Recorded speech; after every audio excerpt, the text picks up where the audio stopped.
höküm səsim dağdan ener.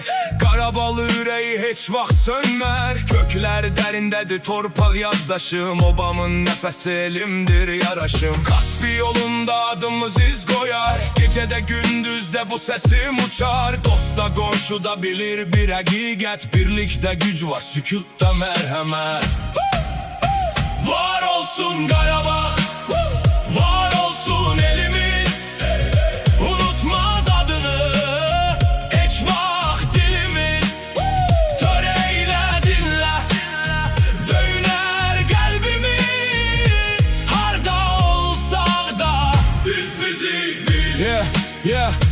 Gürcistanın içinde doğma bir nəfəs. Qarabağlı adıyla yaşayır hər səs. Qarabağ izi var baxışlarımızda. Sədaqət yazılıb alın yazımızda. Elin qaydası var, sözü tək, düzü tək. Haqq üçün addımla yolundan